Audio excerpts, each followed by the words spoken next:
Dude, Zanti. Man, it's good to be here. Excited, man. The conversation that we're about to jump into, I can't wait to see where it goes. Yeah. Like, it's crazy to think about that you and I are sitting in this room, right? An event brought us together unexpectedly. Yeah. Like this, like you call yourself an artist. You're an artist, you're doing music, you're on tour, you're doing your thing. And now you're sitting in a room with an older Hispanic chaplain at a media company. Like, I don't even get how this works, but here we are, and we're jumping into this conversation that both of us are excited about. Yeah. But who is this artist, Zanti? Who are you? Yeah. I make music people want with a message that they need. I always wanted to make a difference, and I struggled for a long time with worrying about other people's opinions. I think who I am now is who I needed when I was younger. And I feel like every person can step into that eventually. Who does younger you need? I've been so dissatisfied with just everything that life offers you. I was looking for answers, and I didn't have anywhere to turn. And so I started to say, okay, I know I'm not alone in this. I know there's people who feel like me. How can I make music that makes them feel seen and provide some kind of solution? Because I don't have this figured out. I'm walking through that life. I'm hungry. I want this. I have vision. And I believe anytime I get to walk that vision out, it can be an inspiration to others. Like, you matter, don't give up. Because I started, the 3-hour drive to the show where I'm the opener and there's 8 people in the audience to, doing an arena tour or, going out to a show that I'm headlining and it's packed out and we're mosh pitting. Like, I've seen that journey. And I believe the only reason that it's worked is because God can use my story to inspire somebody else. Something you said, that's crazy what you said. You said you wanted to be the you that the younger you needed. You're trying to be that person now. Yeah. And you just made me think, that's what I'm trying to do too. Like, because if I could have known back then what I know now, if I could have had the experiences that I have now back then, man, I would have definitely run Vacation Bible School different. I would have preached different messages, or I would have talked to somebody differently. So that younger you, the young Z, I imagine a little miniature version of you running around, the streets of Nashville. Like, who is that person? Like, describe that person to me. I grew up in Tampa. I got to represent. I'm in Nashville now. I'm probably gonna move to Atlanta. Who knows? But in Tampa, Florida, I had this. The reason why I reference it is because I used to, in high school, right when I was about to graduate, me and my pops would go downtown, and we would work from 9 a.m. till midnight, and then we'd get home, he'd bring a folding table into my room, working on, like, okay, how do we figure out this social media thing? And I would, from 1 a.m. till 4 a.m., make beats, write songs. Before that, who was the younger Z? Younger Z was making a choice. Who am I going to be? What am I going to represent? Am I going to let everybody who's around me dictate the decisions I make? Am I going to live like this because this is what I'm told by society I'm supposed to live like? Or my friend group? Or the people who have the most respect? Or the people who live this lifestyle? I'm supposed to be like them? I didn't have the courage at the time to be different because I didn't feel like there was anybody I could look to that I related to who was being different. I see role models right in there with, some politician or some preacher. And these guys can say, we got to make change all they want. But I see them, and I feel so removed. Like, you don't know me. You don't understand what my life is like. There's so many of us, my generation, regardless of how we look, where we're from, what we've walked through, all of us kind of feel like, well, I don't know if anybody really understands this. Sometimes we feel unseen because there's a lot of people talking about change. But where do we start? Where do we plug in? And younger me was in that place of looking for answers and coming up short, finding nothing. Because when I looked at religion and churches, a lot of it tells you just to be better and, you got to do all this stuff and you got to check in. And a lot of it is hypocritical. I saw that represented in a way where people said they were about one thing and then they weren't. And that hurts to see that reality. And in the world around you, society is telling you, your pain is always going to be a part of you. That depression you have, you're stuck with it for life. You just deal with it. Almost encouraging you to own it and, keep it like it's a pet or something. And they're also offering you distractions, whether it's serious, right, like escapism, getting into drugs, or whether it's like simple as social media. Everywhere around you are free distractions, escapism, but no solutions. Younger me was looking for solutions. Younger me would have done things differently if I had somebody that I could relate to who said, okay, there's a different way. There's an alternative to what you're doing right now, and I figured it out because I'm starting to live it. So let's do this together. Let's live it as well. Wow. I'm thinking about my life. My struggle, which I think is related to what you're saying, is I felt like when the little Milton, right, was I've got to conform to an expectation that my family is putting before me, or that the world is putting before. You got to meet a standard. Yeah, it was mostly a family thing. Where were you growing up? I grew up in New York. Oh, yeah. I grew up in New York, Long Island, and in a Hispanic family, and it was always like, you're going to get an education, you're going to go to college, you're going to make money, you're going to make your family proud, and you're going to take care of your parents when they get old. That's kind of like the circle, right? And then when your kids come, you're going to put the same expectations on them. And I found myself to a point where I'm like, something isn't right here. Yeah. Because I'm not moved. I'm not going with a passion into this. And I'm just like, checking the boxes, right? And it feels awful, right? So what do I do instead? Because I'm checking the box and it doesn't feel good, well, then my joy and my pleasure has to be outside of this. So let me go find that. Yeah.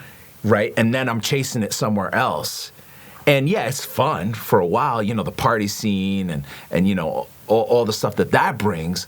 But in the end, there's nothing there either. Yeah. And I'm just like, doing it. And it took me to a breaking point. Like, I'm not finding it in this expectation from my society and my family. I'm not finding it in the pleasures of the world. That's it. Yeah. I don't know where to go. Yeah. I say, okay, this is interesting, because one of the reasons you said in the very beginning, why are we in the same room? Outside looking in, what do these guys have in common? Why is Z not sitting down with, another 20-year-old rapper guy? Why are you not in the room with another chaplain? What's important about this conversation?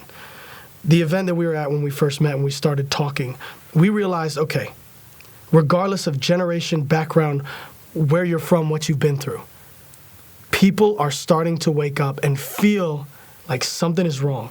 Yes. More and more. You look on social media, you look in society as a whole, people have this itch they can't scratch. They have this idea, there's something brewing, like, this doesn't sit right with me. And for those of you who, like, society is saying, like, all right, here's answers, but it's not a solution. It's just, like you said, it's something that leaves you empty. It rewards you up front. I was telling one of my homies this the other day. The lifestyle that we are talking about right now, the things that you are doing, they reward you immediately, whether that's with money, whether that's with pleasure, whether that's just escaping the pain because you hate life.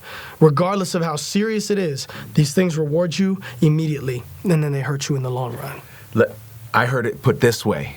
Check out this one. And it was in relationship to social media, but I think it goes beyond that. It's like, when you're on social media, you're getting the candy of relationships. But when you're face-to-face, it's when you're eating the full, healthy meal. And you can survive on candy, but you're not going to be healthy. Yeah, right? I wonder what that looks like. Right? Like if we just ate Milk Duds and Swedish Fish all day long, that's a unique combo. That feels like going to the movie theaters. Amen, man. Popcorn, soda. Yeah, I love it. But you see what I'm saying? Like the world is offering an alternative that feels good, you can survive on barely, but you're not going to thrive with it. Here's what I believe. We're talking about a shift. There's a change coming, right? Yeah. If you are aware, this is the first step. You're listening right now. So you are aware that there is a change that needs to happen. You're aware that something is shifting. So you're awake. You've woken up to the fact, it's the Matrix. Like, you're like, oh, wait a minute. Okay, this isn't my home. This doesn't feel right around me. All right, cool. First step, check. What happens next? Because like we both alluded to, religion, church, hypocrisy is not going to do it. If I go to church and I'm not feeling loved, because, you know, religion doesn't love me. Religion isn't looking out for me. Religion is telling me what's wrong with me. What needs, you know, like, you know, you'll never be enough. That's religion. Society is telling me what's wrong with me. Society doesn't love me either. It's saying, you know, no, hey, there is no moral ground. This stuff is all, like, this is what's wrong with you, but hey, like, that's just how it is. Yeah. I have friends who have been told for years that depression is always going to be in your fingerprint. That is part of who you are. There is no way out of that. The hopelessness, the paralysis that comes with feeling like there's no change, this is what I want to talk about. The day-to-day with no end in sight. Now, you're not saying that depression isn't real. You're not saying that these issues aren't real, that it's all just in your head. You're saying that there's a better solution, there's a better alternative than what the world is telling you on how to deal with it. I'm saying that your depression is so real that you need something way bigger than yourself to handle it. Got you. Because I know what that feels like to wake up and not want to be alive. I disassociated for a year. I have 2 memories for the whole year. Wow. I was so out of it because I felt so purposeless. I know what that feels like. I know what that late night call, 3 a.m. and my homie's talking about, the pain that he's going through, the habits he reverted to because he just has to escape. He feels so overwhelmed, his responsibilities, the things that are piling up in his life. What do I do, bro? I can't do this anymore. Yeah. The anxiety is so real that something way bigger than you has to handle it. Because society tells us, no, it's part of you and it's permanent, but you know what? Like, it's on you. Like there's no solution, like we said. And what religion and society have in common, the reason why I keep pointing to these 2 places is because a lot of times if the society doesn't serve you, you try the religion. And if the religion doesn't serve you, you're trying the society.